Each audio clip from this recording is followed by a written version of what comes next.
Continua il percorso della Fiamma Olimpica questa mattina a Treviso, nel pomeriggio il passaggio da Mestre a Venezia, grande festa in corso a San Marco, cresce l'attesa. Molestata da un ragazzo ubriaco sul bus che da Mestre va a Mogliano, giovane sotto shock, la madre sui social, è sempre più uno schifo. Fa scaricare il braccialetto elettronico per metterlo fuori uso, ma la polizia lo scopre, lo arresta in manette 28enne veneziano che era stato colpito da divieto di avvicinamento alla compagna. Il Partito Popolare del Nord, guidato dall'ex ministro della Giustizia Castelli, e il Movimento Resistere lanciano 5 proposte di legge per modificare la Costituzione su più temi, tra questi il rafforzamento della legittima difesa. Nasce a Marghera il nuovo punto di assistenza INAIL del centro protesi, un nuovo laboratorio ortopedico che garantirà servizi di assistenza protesica agli infortunati. In questo modo si eviterà di doversi recare a Budrio. Bentrovati, buonasera telespettatrici, telespettatori di Antenna 3. Non possiamo non partire dalla grande attesa di Piazza San Marco e di Venezia, di tutta la città per la Fiamma Olimpica. Sul posto per noi c'è la nostra Ilaria Marchiori con Simone Merlo. A che punto siamo, Ilaria? Cosa sta accadendo a Venezia? Quante persone ci sono? Insomma, raccontaci tutto. Sì, buonasera Cristian, buonasera ai nostri telespettatori. Siamo qui che attendiamo l'arrivo della Fiamma Olimpica in Piazza San Marco. Vedete alle mie spalle il campanile. Dovrebbe arrivare a momenti, ovviamente siamo un po' oltre la tabella di marcia perché doveva già essere a quest'ora in Piazza San Marco, però ovviamente le tempistiche veneziane le conosciamo un po' tutti e bisogna rispettare anche le regole del traffico acqueo. Ad aprire in città quest'ultimo miglio della 46esima tappa italiana del grande viaggio della torcia è stato Flavio Furlan, 51enne di Oriago, che ha dichiarato: scio e corro per passione, ancora non ci credo, ha detto senza smettere di sorridere, proprio ai piedi del ponte di Calatrava, dove poi sono arrivati direttamente da Mestre. L'appuntamento era intorno alle 15, sono state percorse alcune vie per poi arrivare attraverso il ponte della Libertà in Piazzale Roma e poi dal ponte di Calatrava fino ai piedi del ponte di Rialto, dove c'è stato il primo passaggio proprio davanti al comune, davanti a Ca' Farsetti.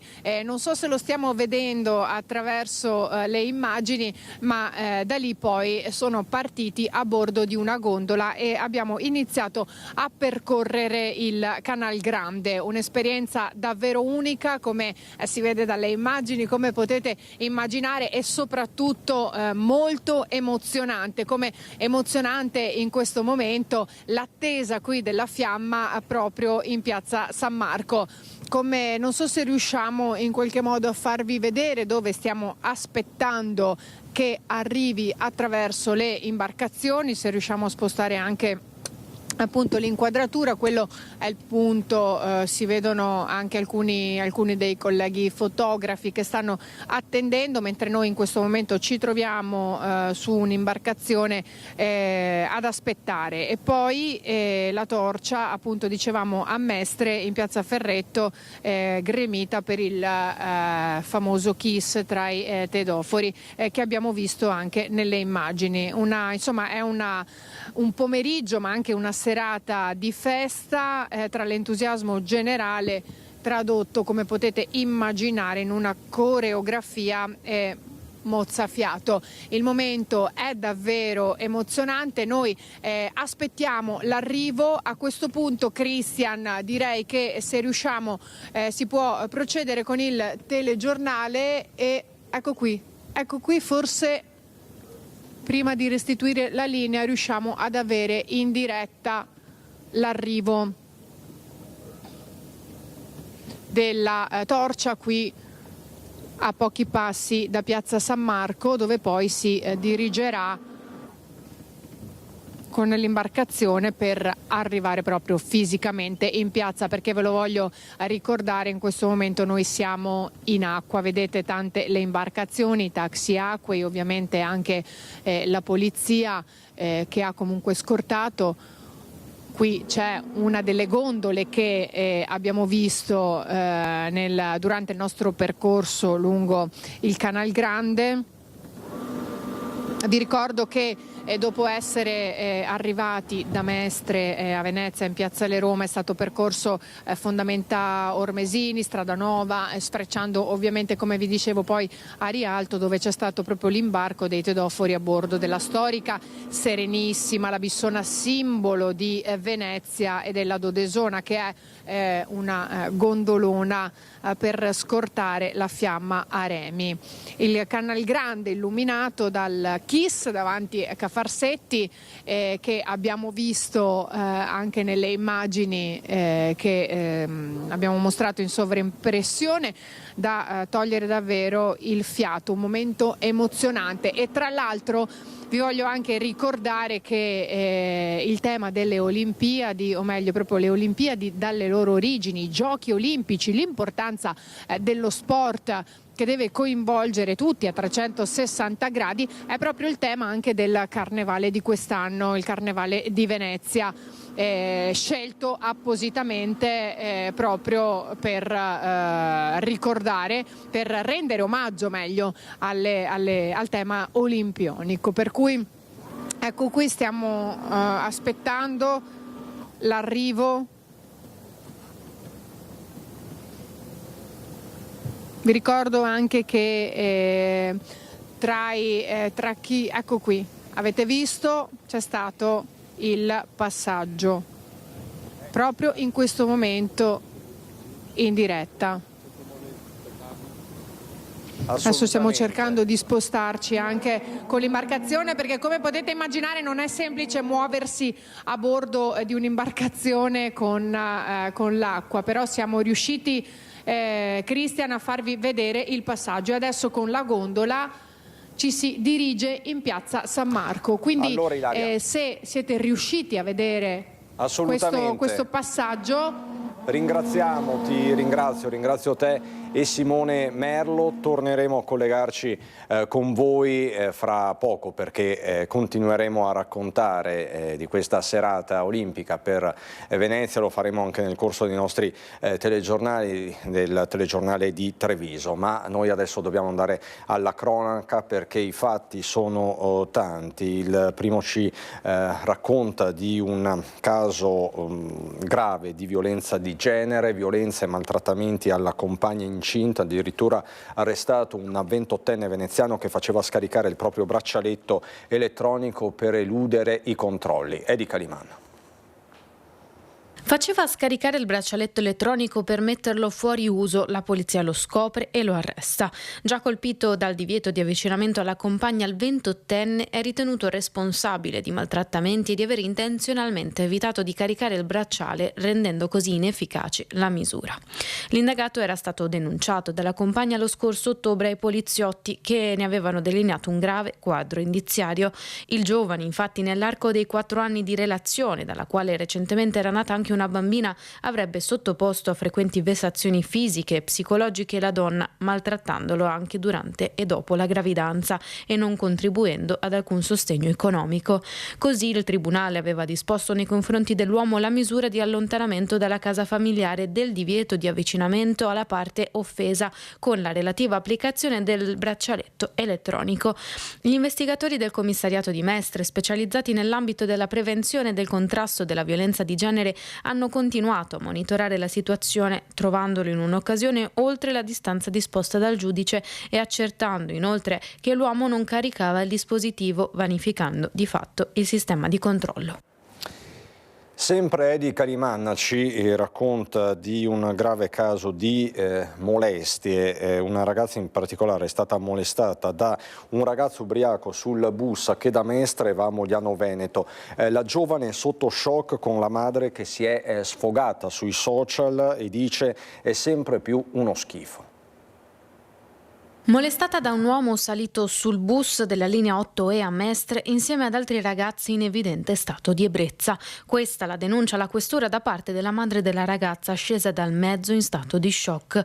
Come ogni giorno la giovane si era recata a Mestre per lavoro per poi prendere al ritorno il bus che la accompagnava fino alla fermata del Terraglio a Mogliano, dove l'aspettava la madre. Vedendola turbata l'ha invitata a raccontare quanto accaduto. Uno dei ragazzi si sarebbe seduto accanto a lei toccandola e tentando più volte di baciarla. La ragazza sotto shock è riuscita ad allontanarlo ed è scesa anticipatamente dal mezzo. La madre ha raccontato l'episodio sui social anche per mettere in allerta gli altri passeggeri. Al vaglio degli inquirenti le immagini delle telecamere di bordo per fare chiarezza sulla vicenda.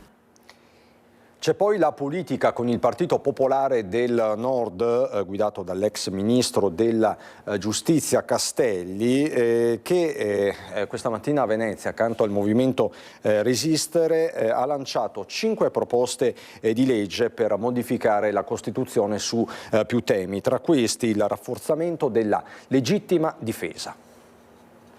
Vogliamo introdurre il principio dell'inviolabilità del domicilio in Costituzione anche sotto il punto di vista della legittima difesa. C'è l'inviolabilità del domicilio tra le 5 proposte di legge di iniziativa popolare presentate dall'Aula Fallaci di Palazzo Ferrofini a Venezia.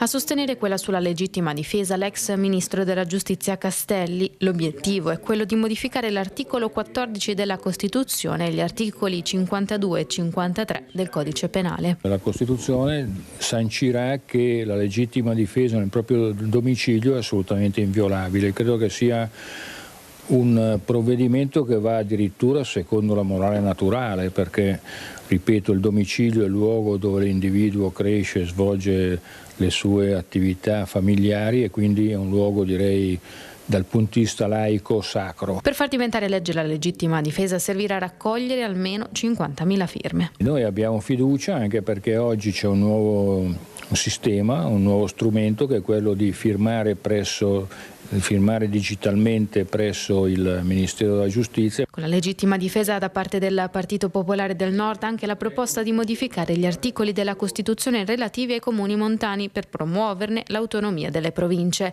Da Resistere Veneto arrivano invece le altre proposte, dalla sanità all'introduzione dello studio della storia veneta nelle scuole, dunque la modifica all'articolo 9 della Costituzione. Quello che abbiamo detto in campagna elettorale lo facciamo, l'abbiamo già cominciato a fare su un'altra proposta che è quello degli ambulatori per vedere di aiutare i danneggiati da vaccino e a maggior ragione questo che è un cardine della nostra proposta identitaria dello studio della storia e poi ci sarà anche quello della lingua nelle scuole. Riteniamo che sia fondamentale nell'epoca della globalizzazione dare la possibilità alle persone di conoscere la propria storia per formare una identità consapevole. L'inchiesta a Palude, al via domani la prima udienza del processo nell'aula bunker di Mestre con il giudice Andrea Innocenti che vede come principale indagato il sindaco di Venezia Luigi Brugnaro. Brugnaro che ha ribadito anche oggi che domani non sarà presente in aula come non era presente all'udienza preliminare e che ha piena fiducia nella magistratura e nella giustizia. A Marghera ora per un importante taglio del nastro. Nasce a Marghera il nuovo punto di assistenza INAIL del Centro Protesi, un nuovo laboratorio ortopedico che garantirà servizi di assistenza protesica agli infortunati e tecnopatici del Veneto. In questo modo si eviterà di doversi recare a Budrio, espandendo quel modello anche nella sanità della nostra regione. Proprio questo l'obiettivo e l'esigenza di costruire un punto di assistenza a livello territoriale viene suggerito proprio dalle difficoltà che abbiamo osservato dovevano affrontare i nostri assistiti. Recarsi a Budrio per chi è già fragile in quanto reduce da un infortunio sul lavoro era un danno sul danno, quindi il nostro